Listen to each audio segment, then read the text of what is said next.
তো ফার্স্টে এখানে ইউজার DR92 জিজ্ঞাসা করেছে কনস্টেবল 14% বাড়লে ডিএ কত হবে বেসিকের ওপর। তো তো বর্তমানে 10% চলছে, তো 22,700 আমরা পাচ্ছি বেসিক, সেটা 10% 2270 টাকা। সেখানে 14% অর্থাৎ 4% বাড়ছে, তো 4% হচ্ছে তোমার 908 টাকার মতো। তো 2270 টাকার সাথে 908 টাকা যোগ করে নাও, দেখো কত হচ্ছে। আচ্ছা, এখানে দুজন জিজ্ঞাসা করেছে, একজন বলেছে হাত ভাঙা আছে, একটু বাঁকা আছে, তো কিছু হবে, মানে কোনো প্রবলেম হবে কি না। আর আরেকজন জিজ্ঞেস করেছে দাদা আমার কালার ব্লাইন্ডনেস আছে, প্রবলেম, তো কোনো প্রবলেম হবে কি না সেটা জিজ্ঞেস করছে। তো কারোর যদি হাত ভাঙা থাকে আর তাতে যদি তার কোনো অসুবিধা না হয়, ভারী কাজ করতে বা যে কোনো ধরনের কাজ করতে যদি অসুবিধা না হয়, তাহলে কোনো অসুবিধে হবে না, তোমরা পাস করে যাবে মেডিকেলের সময়। আর যদি একটু বাঁকাও থাকে তাতেও কোনো অসুবিধে হবে না। আচ্ছা, আর যে বলেছ কালার ব্লাইন্ডনেসের ব্যাপারটা, কালার ব্লাইন্ডনেস কতখানি আছে সেটার উপরে ডিপেন্ড করছে। খুব বেশি যদি প্রবলেম হয় তাহলে যখন মেডিকেল টেস্ট হবে সেই ডাক্তারের উপরে ডিপেন্ড করবে যে তোমাকে ছাড় দেবে কি না। কিন্তু নর্মালি যদি হয়, অনেকের 50-50 থাকে বা 60-40 থাকে, সেক্ষেত্রে তুমি পাস করে যাবে, ঠিক আছে। তো সেই জন্য আমি বলবো তোমাকে যে তুমি প্র্যাকটিস করো, ইউটিউবে হোক বা কালার ব্লাইন্ডনেস টেস্টের যে বইটা পাওয়া যায়, সে একটা বই পাওয়া যায়, সেটা তুমি কিনে প্র্যাকটিস করতে পারো বা ইউটিউবে বা অনলাইনে প্র্যাকটিস করতে পারো, করে দেখো, আশা করি তুমি সাহায্য পাবে। তো এখানে নেক্সট প্রশ্নে দাদা বাড়ি কোথায় অনির্বাণ রয় জিজ্ঞাসা করেছে। তো ভাই আমার বাড়ি আলিপুরদুয়ার ডিস্ট্রিক্টে। নেক্সট কোশ্চেন রশ্মি সরকার, স্যার লেডি এসআইদের ট্রেনিং কি SBSPতে হয়? হ্যাঁ রশ্মি, আমি তোমাকে জানাবো যে লেডি সাব ইন্সপেক্টর বা লেডি এসআইদের ট্রেনিং SBSPতেই হয়। দিব্যেন্দু রয় জিজ্ঞেস করেছে দাদা লাস্ট একটা কোশ্চেন, এই যে নেট স্যালারি যেটা দেওয়া হয় এর থেকে PF কত টাকা কাটে পার মান্থ? দেখো, পিএফটা আমরা যতক্ষণ পর্যন্ত 1 বছর আমাদের চাকরি জীবন পার করব না ততক্ষণ পর্যন্ত পিএফ কাটে না, 1 বছর হতে হবে। তো আমরা যেরকম জুনে জয়েন করেছিলাম, তো এই বছর জুনে আমাদের 1 বছর পূরণ হবে, তারপরে আমরা প্রভিডেন্ট ফান্ডের জন্য বা GPF যেটা বলে সেটার জন্য এলিজিবল হব। তারপরে সেটা আমাদের উপরে ডিপেন্ড করে যে আমরা কত টাকা কাটাতে চাই। 1,000 টাকাও হতে পারে, 10,000 টাকাও হতে পারে, 5,000 টাকাও হতে পারে, নিজের সামর্থ্য আর রিকোয়ারমেন্টস অনুসারে আমরা কাটিয়ে থাকি। তো তোমরা যখন আসবে, তোমার যদি মনে হয় তোমার ফ্যামিলিতে অনেক বেশি চাপ, সেখানে টাকা পয়সা দিতে হয়, তো তুমি 1,000 বা 2,000 টাকা কাটাতেই পারো পার মান্থ। বা এমনও হতে পারে অনেকের ফ্যামিলিতে সেরকম টাকা পয়সা দিতে হচ্ছে না, সেখানে তুমি 10,000 টাকাও কাটাতে পারো, ঠিক আছে। তো এই হচ্ছে GPF-এর ব্যাপারটা। অনির্বাণ রয় খুব ইম্পর্ট্যান্ট একটা প্রশ্ন করেছে, দাদা বিগিনাররা কিভাবে স্টার্ট করবে কম্পিটিটিভের পড়া প্লিজ। তো অবশ্যই তোমাকে আমি এর অ্যান্সার দিচ্ছি। তো দেখো, তুমি যদি একদম বিগিনার হও, অর্থাৎ তুমি সদ্য মাধ্যমিক বা উচ্চ মাধ্যমিক পাশ করেছো এবং তোমার বয়স 18 বছর পূরণ হয়ে গেছে এবং তুমি পশ্চিমবঙ্গের একজন বাসিন্দা এবং অন্যান্য যে রিকোয়ারমেন্টসগুলো আছে সেগুলো তোমার আছে পুলিশ হওয়ার জন্য, বিশেষ করে ওয়েস্ট বেঙ্গল পুলিশ কনস্টেবল বা সাব ইন্সপেক্টর, তাহলে আমি বিগিনার্সদের জন্য এটাই টিপস দিব যে তোমরা যে কোনো একটা ভালো জিকে বুক, ঠিক আছে, ম্যাথ আর রিজনিংটা পড়ে সবার ফার্স্টে যে কোনো একটা ভালো জিকে বুক কিনে, যে কোনো একটাই কিনবা, ঠিক আছে, একটা ডেসক্রিপটিভ কেনো, একটা MCQ টাইপের কিনে পড়া শুরু করে দাও। কোচিংয়ে ভর্তি অবশ্যই হবে, কিন্তু নর্মালি নিজে পড়া শুরু করে দাও। তুমি যেহেতু মাধ্যমিক পাস বা উচ্চ মাধ্যমিক পাস বা গ্র্যাজুয়েটও হতে পারো, তাহলে অবশ্যই তোমার কোচিং ছাড়া যে তুমি একদমই পড়তে পারবে না বা জিকে পড়তে পারবে না এরকম একদমই নয়। তুমি নিজেকেই পড়া দাও যে এখানে 50টা প্রশ্ন আছে, ইতিহাস বা ভূগোল বা বিজ্ঞানের যে কোনো একটা চ্যাপ্টার, যে কোনো একটা কিছু উঠিয়ে নাও, যে কোনো একটা টপিক উঠিয়ে নাও এবং সেখানে 50টা বা 60টা প্রশ্ন আছে, সেগুলোকে তুমি নিজেই মুখস্থ করো, নিজেকে নিজে পড়া দাও। আজকে আমি সারাদিনে টোটাল 6 ঘন্টা পড়বো বা 8 ঘন্টা পড়বো এবং 8 ঘন্টায় এই 50টা প্রশ্ন যেভাবেই হোক আমি শিখব। প্রথমে তোমার হয়তো ওই 8 ঘন্টা বা 6 ঘন্টাই লাগবে সেই 50টা প্রশ্ন শেখার জন্য, পরবর্তীতে আস্তে আস্তে সেটা তুমি 2 ঘন্টাতেও 50টা প্রশ্নের উত্তর শিখে ফেলতে পারবে। তো যাই হোক, বিগিনার্সরা এইভাবেই শুরু করো, হয়ে গেল। তারপরে তুমি নেক্সট পরের দিন সকালবেলা ঘুম থেকে উঠে তুমি যা শিখলে আগের দিন, যে 50টা প্রশ্ন মুখস্থ করলে, অ্যান্সার মুখস্থ করলে, সেগুলা নিজেই নিজেকে ধরো, নিজেকেই পড়া দাও, নিজেই নিজেকে পড়াটা যাচাই করো, বা নিজের মাকে বলো বাড়িতে, বা বাবাকে বলো, বা ভাইকে বলো, বোনকে বলো, বা বন্ধুকে বলো, গার্লফ্রেন্ডকে বলো, বয়ফ্রেন্ডকে বলো যে ভাই আমাকে পড়াটা ধর, হয়ে গেল। নেক্সট আবার সেম প্রসেস করো, আরও 50টা প্রশ্ন নাও, পরের দিন আবার একটা ধরো, সেই চ্যাপ্টার কমপ্লিট, আরেকটা চ্যাপ্টারে যাও, এভাবে করতে করতে দেখবা তোমার একটা সাবজেক্ট কমপ্লিট হয়ে যাবে। তারপরে আরেকটা সাবজেক্টে যাও, পলিটিতে যাও, ঠিক আছে, রাষ্ট্রবিজ্ঞানে যাও, সেখান থেকে শেখো, সংবিধানে যাও, সেখান থেকে শেখো, ঠিক আছে। তো এইভাবে অর্থনীতিতে যাও, সেখান থেকে শেখো। তা এইভাবে হচ্ছে বিগিনার্সে তোমরা শুরু করো। তারপরে একটা ভালো কোচিং দেখে তোমরা সেই কোচিংয়ে ভর্তি হয়ে যাও। সেই কোচিংয়ে ভর্তি হয়ে গিয়ে সেখানে তোমরা ম্যাথস প্র্যাকটিস করো, শর্টকাট প্রসেসে কীভাবে শেখে, রিজনিং শেখো।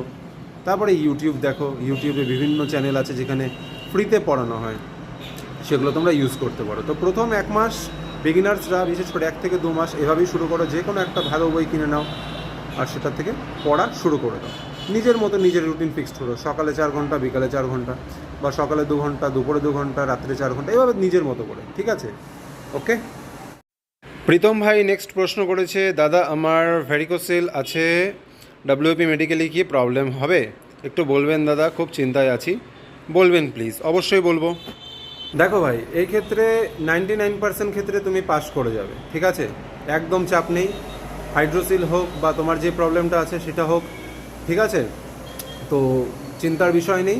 তুমি পড়াশোনাতে এবং মাঠে ফোকাস করো, ঠিক আছে, অবশ্যই পাস করবে। God bless you. তোমার পোস্টিং কোথায়? আমার পোস্টিং হচ্ছে এসএপি 10 ব্যাটালিয়ান, ডাবগ্রাম, জলপাইগুড়ি। দাদা মেডিকেল অ্যালাওয়েন্স অ্যান্ড ট্রাভেলিং অ্যালাওয়েন্সটা কি ট্রেনিং এন্ড হয়ে যাওয়ার পর থেকে দেওয়া হয়? আচ্ছা, দেখো, মেডিকেল অ্যালাওয়েন্স এবং ট্রাভেলিং অ্যালাওয়েন্স যেটা তুমি বলছো, মেডিকেল অ্যালাওয়েন্স বা MA, সেটা আমরা যখন জয়েন করব, তোমরা যখন জয়েন করবা, সে প্রথম মাসের স্যালারি থেকেই 500 টাকা করে তোমরা পেয়ে যাবে। আমি আমার পে স্লিপের যে ভিডিওগুলো বানিয়েছি সেখানে দেখবেন যে মেডিকেল অ্যালাওয়েন্সের 500 টাকাটা ফিক্সড আমাদের ওয়েস্ট বেঙ্গল পুলিশে বা স্টেট গভর্নমেন্টে। তো ওটা আমরা প্রথম থেকেই পেয়ে থাকি, তো প্রথম মাসের স্যালারির থেকেই তোমরা ওটা পেয়ে যাবে, স্যালারিতে অ্যাড হয়ে যাবে। আচ্ছা, আর দ্বিতীয় কথা হলো ট্রাভেলিং অ্যালাওয়েন্স। যখন আমরা বিভিন্ন জায়গায় ল অ্যান্ড অর্ডার ডিউটি বা বিভিন্ন ডিউটিতে যাব, তো সেখানে আমাদের একটা টিএ দেওয়া হয়, সেটা হচ্ছে ট্রাভেলিং অ্যালাওয়েন্স। সেটা তখন পাওয়া যায়। তো বিভিন্ন সিসি কাটা হয়, সেই সিসিগুলো যখন আমরা জমা করব, তখন সেটা আমরা পরবর্তীতে পেয়ে থাকি। আর তাছাড়াও আমরা যখন বিভিন্ন ব্যাটালিয়নে যাব, সেই ব্যাটালিয়ন থেকে আমাদের বিভিন্ন ক্যাম্পে পাঠায়, ক্যাম্পে ডিউটি করতে পাঠায় 4 মাস, 6 মাস বা 3 মাস করে। তো ওই যে আমরা যে থাকবো, প্রত্যেক দিনের 55 টাকা করে, এবং হিল এরিয়াতে ডাবল টি অর্থাৎ 110 টাকা করে আমরা পেয়ে থাকি। তো সেগুলো 1 মাসের হোক বা 6 মাসের হোক একবারে জমা করতে হয়। জমা করার পরে হেডকোয়ার্টারে আমরা সেই টাকাটা পেয়ে যাই, আমাদের অ্যাকাউন্টে ক্রেডিট হয়ে যায়, ঠিক আছে। আমি কিন্তু আবার একটা ব্যাপার, আমি যেরকম ব্যাটালিয়ানে আছি, ব্যাটালিয়ানে থাকলে আবার ট্রাভেলিং অ্যালাউন্স দেবে না। তুমি যখন ক্যাম্পে যাবে তখনই ট্রাভেলিং অ্যালাউন্স দেওয়া হয়, ঠিক আছে। আর MA যেটা আছে মেডিকেল অ্যালাউন্স, সেটা প্রথম থেকেই তুমি সারা জীবন, মানে যতদিন তুমি চাকরি করবে 60 বছর বয়স পর্যন্ত, মেডিকেল অ্যালাউন্সটা তুমি 500 টাকা বর্তমানে ফিক্সড আছে, সেই অনুসারে পাবে। ভবিষ্যতে যদি বাড়ানো হয় সেটা, তাহলে সেই অনুসারে পাওয়া হবে, ঠিক আছে।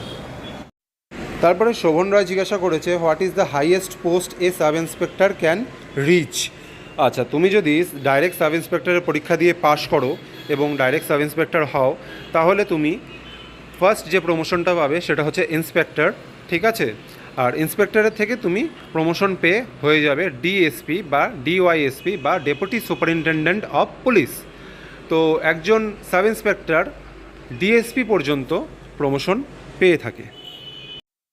নেক্সট দিব্যেন্দু রয় বলেছে, দাদা কেপি সার্জেনদের 14 পে এক্সট্রা হয়? হ্যাঁ, ওয়েস্ট বেঙ্গল পুলিশ এবং কলকাতা পুলিশ, তো দু ক্ষেত্রেই 14 পেটা দেওয়া হয় আমাদের পশ্চিমবঙ্গে, ঠিক আছে। ওয়েস্ট বেঙ্গল পুলিশ এবং কলকাতা পুলিশে দুটো ক্ষেত্রেই 14 পেটা যার যেরকম হয় হিসাব অনুসারে তারা পেয়ে থাকে। তো কেপি সার্জেন্টরাও পেয়ে থাকে। আর ডেস্টাইন ইউপিএসসি বলেছে, very helpful sir, I have a doubt, will an WPSI cadet receive 14 pay and dress and bonus during his/her training period? এখন ড্রেস অ্যালাওয়েন্সটা, হ্যাঁ অবশ্যই, ট্রেনিংয়ের সময় তোমরা ড্রেস অ্যালাওয়েন্স সেটা পেয়ে থাকবে, ঠিক আছে। আমরাও পেয়েছি, ট্রেনিং চলাকালীন 4th মান্থে আমাদেরকে দেওয়া হয়েছিল ড্রেস অ্যালাওয়েন্স। আর বোনাস যেটা থাকে সেটা অবশ্যই তোমরা পেয়ে থাকবে, কিন্তু এমন হতে পারে যে ধরো দুর্গাপূজা, এখন দুর্গাপূজা যেই সময় অর্থাৎ অক্টোবর নাগাদ, তোমরা হয়তো জয়েন করেছো সেপ্টেম্বর, তো 1 মাসের চাকরি জীবনে তোমাদেরকে, সে তুমি ট্রেনিংই থাকো না কেন, তোমাদেরকে দেবে না, ঠিক আছে, বোনাসটা, যেটা আমাদেরও দেওয়া হয়নি। কিন্তু বর্তমানে যেহেতু আমাদের প্রায় 1 বছর হতে চললো, তো সামনে দুর্গাপূজা আসছে, আমরা অবশ্যই পাবো।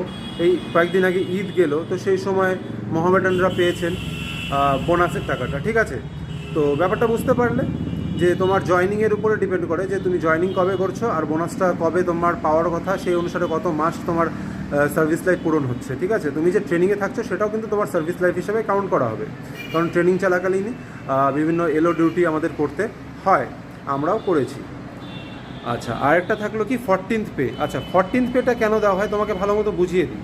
আমরা সারা বছর যে চাকরিটা করি অন্যান্য ডিপার্টমেন্টের থেকে একটু আলাদাই, আমাদের ছুটি কম ধরতে গেলে নেই, আমাদের তথাকথিত ওই 8 ঘন্টার ডিউটি নয়, আমাদের 24 ঘন্টাও ডিউটি করতে হতে পারে, 16 ঘন্টাও ডিউটি করতে হতে পারে, ঠিক আছে, করতে হয়, ঠিক আছে। ডিউটির চাপটা বেশি, রিস্ক বেশি, তো বিভিন্ন ধরনের বিষয় থাকে, বাড়িতে যেতে পারি না, বাড়ির লোকেদের সাথে সেভাবে আমরা ইন্টারাক্ট করতে পারি না, তো সেই কারণে আমাদেরকে সারা বছরে একটা 2 মাসের এক্সট্রা বেতন দেওয়া হয়। তো তুমি যখন 1 বছর চাকরিটা পূরণ করবে তখনই তোমাকে দেওয়া হবে, ঠিক আছে। তো তুমি ধরো যেরকম আমরা যখন জয়েন করলাম জুনে, তো জুলাইয়ে নর্মালি 14 পেটা দেওয়া হয়। তো এক মাসও না, আমরা জুনের 21 তারিখে জয়েন করেছিলাম, তো 10 দিন আমরা চাকরি করেছি, তো নিশ্চয়ই আমাদের 14 পেটা ওইবার দেওয়া হয়নি। এখন কেউ ধরো জয়েন করছে সেপ্টেম্বরে, তো সেপ্টেম্বর থেকে পরের বছর জুলাই আস্তে আস্তে প্রায় ওই 11 মাসের মতো হয়ে যাচ্ছে, ঠিক আছে, 10 মাস 11 মাস। তো সেক্ষেত্রে তোমাদের 14 পেটা পুরোপুরি না হলেও ওই 2 মাসের 14 পে হিসাবে যতটুকু টাকা হচ্ছে ওটা কেটে নিয়ে বাকিটা দেওয়া হয়। আমাদের যেরকম এবার সামনে জুলাই মাস আসছে, পুরোটাই পাবো। তো তুমি কবে জয়েন করছো এবং 14 পের যে সময়টা, অর্থাৎ জুলাই মাসে 14 পেটা দেওয়া হয়। তো ওই অনুসারে তোমার চাকরি জীবন কত বছরের বা কত মাসের হচ্ছে সেটার উপরে ডিপেন্ড করা হয়। সে তুমি যদি চাকরি জীবনে ধরো তোমার 11 মাসের ট্রেনিং হচ্ছে, ঠিক আছে, তোমার ট্রেনিং 11 মাস টেনে নিয়েছে এবং তুমি আগস্টে জয়েন করেছো, তো ওই অনুসারে তোমার জুনের মধ্যে হয়ে যাচ্ছে তোমার 10 মাস, 11 মাস জুলাইয়ের মধ্যে হয়ে যাচ্ছে, আর আগস্টে তোমার 12 মাস, অর্থাৎ 1 বছর পূরণ হবে। তো ওই অনুসারে তুমি জুলাই অবশ্যই 14 পে পাবে, ঠিক আছে।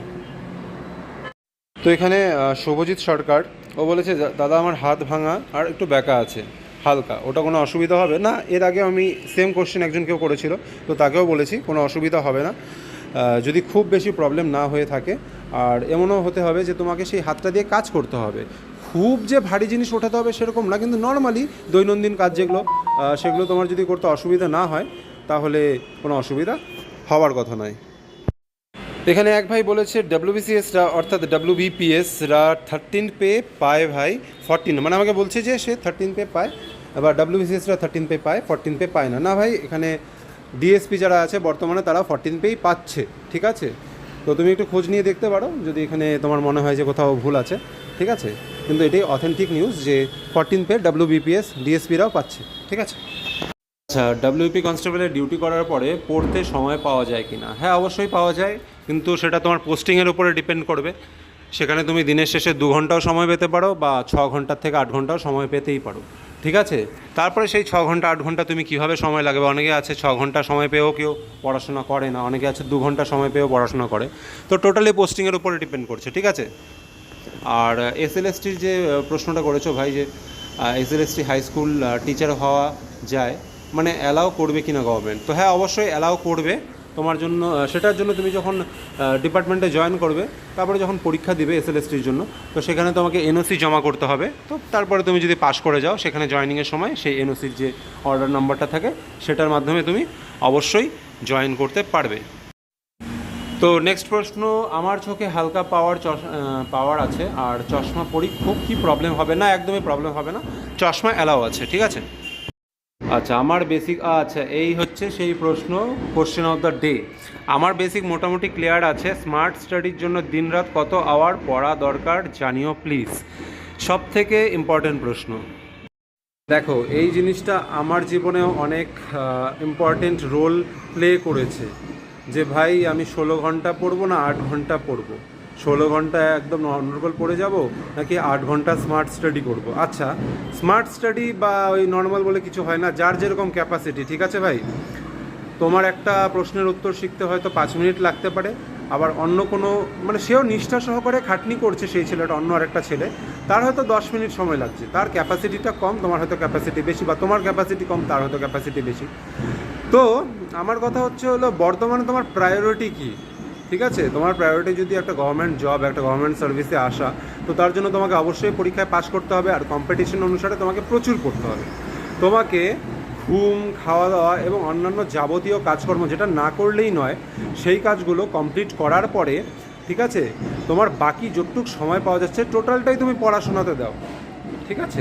কয় ঘন্টা পড়তে হবে এভাবে হয় না। অনেকে আছে 8 ঘন্টায় নিজের কমপ্লিট করে ফেলে, ডেইলি যে রুটিন কমপ্লিট করে ফেলে, তারপরে সে অন্যান্য আনুষঙ্গিক কাজকর্ম করে, ঘুরতেও যায়, খেলাধুলাও করে। আবার অনেকের সেই জিনিসটা করতেই 12 ঘন্টা সময় লাগে। ঠিক আছে? তো এখন একটা জিনিস বুঝতে হবে যে অনেকে আছে 16 ঘন্টা পড়ছে, কিন্তু সে কি সত্যিই 16 ঘন্টা পড়ছে? হয়তো আধা ঘন্টা পড়লো, আবার একটু উঠলো, আবার আধা ঘন্টা পড়লো, আবার 10 মিনিট হয়তো মোবাইলটা একটু ঘাটাঘাটি করে নিল, আবার 1 ঘন্টা পড়লো, তারপর একটু আবার অন্যমনস্ক হয়ে গেল, আবার কিছুক্ষণ অন্যমনস্ক হয়েই পড়ে আছে।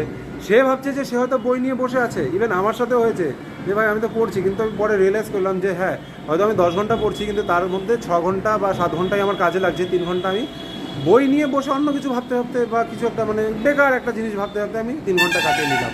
ঠিক আছে? তো তুমি কতক্ষণ পড়ছো সেটা তুমি নিজেই জানবে, নিজেই বুঝতে পারবে যে তুমি যে 10 ঘন্টা পড়ছো, অ্যাকচুয়ালি কি তুমি 10 ঘন্টা বইয়ের মধ্যে দিয়েছো? তোমার কনসেন্ট্রেশন সেই বইয়ের মধ্যে ছিল না। অনেকে হয়তো 8 ঘন্টা কন্টিনিউ ভালো মতো পড়েছে, আবার এমনও হতে পারে তুমি 14 ঘন্টা 16 ঘন্টা পড়ছো, কিন্তু তার মধ্যে 10 ঘন্টাই ওয়েস্ট। তা আমার মতে তুমি আধা ঘন্টা কন্টিনিউ পড়ো, 5 মিনিটের ব্রেক নাও, আধা ঘন্টা পড়ো বা 40 মিনিট পড়ো, আবার 5 থেকে 10 মিনিটের ব্রেক নাও। ব্রেকে কি হবে? একটু ঘুরলে, একটু হাঁটাহাঁটি করলে, 1 গ্লাস বা আধা গ্লাস জল খেলে, টিফিনের সময় টিফিন করলে, বইয়ের মধ্যেই ঘাটাঘাটি করলে, ঠিক আছে, বা যেগুলো শিখলেই আবার রিভিশন দিলে, আবার তুমি আধা ঘন্টা একদম কনসেন্ট্রেশন সহকারে পড়ো, আবার 5-10 মিনিট রেস্ট নাও। এইভাবে করতে করতে তুমি তোমার রুটিনটা করতে পারো, বা তোমার ইচ্ছা মতো তুমি 1 ঘন্টাও পড়তে পারো, আবার 20 মিনিট করেও পড়তে পারো। কিন্তু তুমি যে 5 মিনিটের যে ব্রেকটা নিবে না, সেটাতে মোবাইল ঘাটাঘাটি করলে চলবে না, টিভি দেখা চলবে না, গল্প গুজব চলবে না, বন্ধুকে ফোন করা চলবে না। ঠিক আছে? তো বুঝতেই পারছো কী করতে হবে। এক ধরনের তপস্যাই বলতে গেলে। তো পাস করতে গেলে অবশ্যই তপস্যাটা তোমাকে করতে হবে। তো ঠিক আছে, কয় ঘন্টা পড়া চলবে তাও আমি বলে দিচ্ছি। আনুমানিক তুমি যদি 10 ঘন্টা দিতে পারো, আর 10 ঘন্টাতে তোমাকে পড়তে হবে। ঠিক আছে? তুমি বইকে একদম ভালো মতো নিষ্ঠা সহকারে তুমি বইয়ের সাথে মানে একদম ধ্যানে বসে যাবে। ঠিক আছে? পড়ছো মুখস্থ করছো, রিভিশন দিচ্ছ, তারপরে ম্যাথ করছো, প্র্যাকটিস করছো, তারপরে হলো ক্যালকুলেশনগুলো করছো, তারপরে বিভিন্ন ধরনের তুমি সেট মারছো। ঠিক আছে? বিভিন্ন সেটে বিভিন্ন ধরনের কোশ্চেন, সেখানে রিজনিং করছো, সেই রিজনিংগুলো কমপ্লিট করছো, নতুন রিজনিং, কোথাও আটকে যাচ্ছ সেটাকে নিজের মতো করে করা। ঠিক আছে? তো এই জিনিসগুলো করো, 10 ঘন্টা 12 ঘন্টা এনাফ হবে। সেম কোশ্চেন, ট্রেনিংয়ের সময় এক্সট্রা 2 মান্থের স্যালারি পাওয়া যায় কি না, এটার অ্যান্সার আমি একটু আগেই দিয়েছি। সেটা তোমার জয়েনিংয়ের উপরে ডিপেন্ড করে, যে জয়েনিং অনুসারে তোমার জুলাই মাসটা কবে পড়ছে। ঠিক আছে? 14 পে অবশ্যই তোমার সারা বছরের এক্সট্রা যে হার্ডওয়ার্ক, এক্সট্রা যে খাটনি, এক্সট্রা ওভার টাইম, সেটার জন্যই দেওয়া হয়।